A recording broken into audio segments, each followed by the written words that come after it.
নমস্কার, welcome to পছন্দের রান্নাঘর।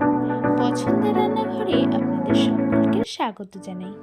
আজকে আমি তৈরি করব রাঙা আলু বা মিষ্টি আলুর বড়া। খেতে কিন্তু দুর্দান্ত লাগে। আপনারা বাড়িতে শুধু একবার তৈরি করে খেয়ে দেখবেন, বারবার খেতে মন যাবে। সবার প্রথমে আমি মিষ্টি আলুগুলোকে খুব ভালো করে ধুয়ে সেদ্ধ করে নিয়েছি। দেখুন খুব সুন্দর সেদ্ধ হয়েছে, একদম ভালোভাবে খোসাটা ছেড়ে যাচ্ছে।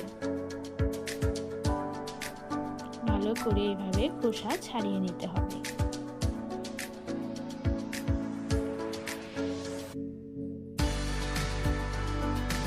মিষ্টি আলু কিন্তু এমনি খেতেও ভালো লাগে।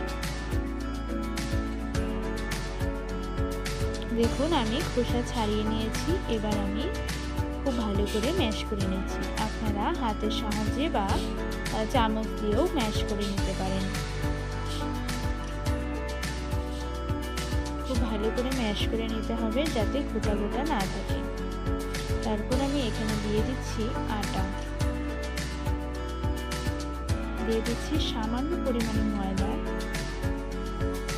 দিয়ে দিচ্ছি চিনি, আপনারা স্বাদ অনুযায়ী চিনি দেবেন, আর দিয়ে দিচ্ছি গুড়।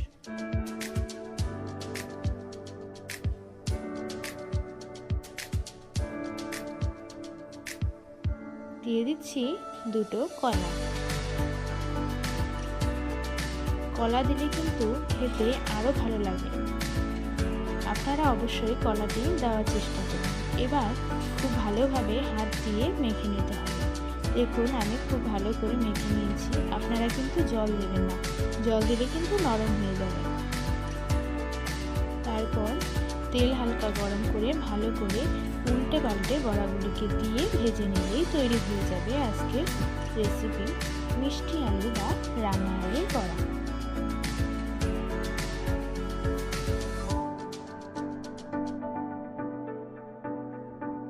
দেখুন আমি কড়াইতে বড়াগুলো দিয়ে দিচ্ছি।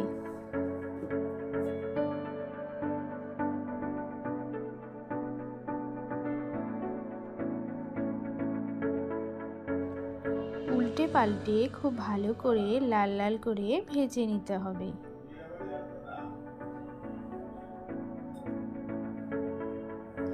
দেখুন লাল লাল করে ভেজে নিয়েছি, এবার আমি নামিয়ে নেব। আর দেখতেও কতটা সুন্দর হয়েছে। আপনারাও বাড়িতে এভাবে তৈরি করে দেখবেন, আশা করছি খুব ভালো লাগবে। আর রেসিপিটি ভালো লাগলে অবশ্যই লাইক, কমেন্ট, শেয়ার আর সাবস্ক্রাইব করে দেবেন।